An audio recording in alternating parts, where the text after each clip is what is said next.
เจ้าสบายดีมาพบกันอีกแล้วกับอ่อนไปเลยก่อนจะเข้าไปเบิ่งคลิปอย่าลืมกดไลค์กด Subscribe กดกระดิ่งติดตาม2ไว้นำสำหรับคลิปวิดีโอนี้แมนเฮาจะมาสอนเกี่ยวกับสมผลคันหนึ่งที่มี1ตัวลับก่อนจะไปแก้เนาะเฮามาฮู้จักเกี่ยวกับนิยามของสมผลก่อนสมผลแม่นประโยคสัญลักษณ์ทางคณิตศาสตร์ที่ขันด้วยเครื่องหมายเท่ากับ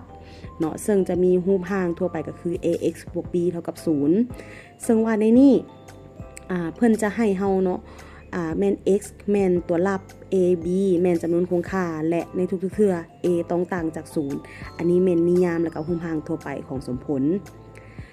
ตัวอย่างรูปร่างทั่วไปของสมผลคันหนึ่งที่มี1ตัวลับเนาะก็คือเพิ่นจะเขียนเป็น 2x บวก1เท่ากับ5 4x เท่ากับ24 x ลบ7เท่ากับ9นอกจาก x แล้วที่เป็นตัวลับเพิ่นยังสามารถใช้ตัวอักษรภาษาอังกฤษตัวอื่นเช่นในโจทย์นี้แม่น y กับ z เป็นตัวลับได้เนาะแสดงว่าจากสมผลที่แสดงขึ้นหน้าจอนี้ x y และก็ z คือตัวลับส่วนตัวเลข1 2 3หรือว่าตัวเลขที่เฮาเห็นในหน้าจอเนาะแม่นจำนวนคงค่าหมดเลยหลังจากเฮาฮู้จักรูปร่างของสมผล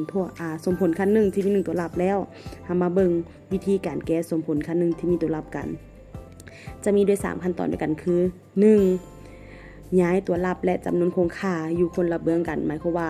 เฮาจะให้ตัวลับกับจำนวนคงค่านะแยกกันอยู่2เวลาย้ายเนาะให้เฮาสลับเครื่องหมายตัวอย่างเช่นจากบวกเป็นลบจากลบเป็นบวกจากคูณเป็นหารจากหารเป็นคูณ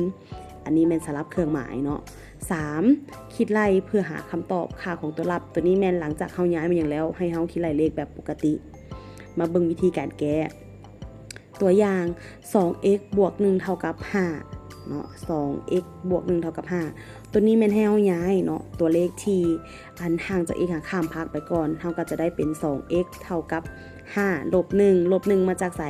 มาจากการสลับเครื่องหมายจากบวกเป็นลบนั่นเองเนาะต่อไปให้เฮาคิดไล่เลขแบบปกติเลยก็คือเฮาจะได้เป็น 2x เท่ากับ4เพราะว่า5ลบ1เท่ากับ4ต่อมาให้เปลี่ยนเนาะตัวเลขที่ติดกับ x มีความหมายทางคณิตศาสตร์คือคูณฉะนั้นเวลาข้ามไปก็จะกลายเป็นหารเนาะก็จะได้เป็น x เท่ากับ4หาร2คำตอบข้อนี้4หาร2 x ก็จะเท่า2นั่นเองเนาะเบิ่งตัวอย่างข้อต่อไปต่อเลยเนาะว่าวิธีการแก้จะเป็นอะไรอีกสำหรับตัวอย่างข้อต่อไปเนาะเฮาจะให้4x เท่ากับ24 4x เท่ากับ24คือเก่าเลยตัวที่ติดกับ x แม่นเลขคูณฉะนั้นเวลาเฮาข้ามไปจะกลายเป็นเลขหยังเป็นเลขหารเนาะฉะนั้นเฮาจะได้เป็น x เท่ากับ24หาร4คิดรายเลขตามปกติเลยเป็นเงื่อนไขที่3ก็คือ6 4 24หรือว่า24หาร4เท่ากับ6แสดงว่า x ข้อนี้เท่ากับ6นั่นเองเนาะเดี๋ยวท้ายคลิปเนาะเฮาจะมีคำถาม2ข้อลองตอบกันมาเบิ่งว่า2ข้อนี้มีคำตอบว่าข้อใดเมนมาเบิ่งเนาะว่า y กับ z เท่ากับเท่าใด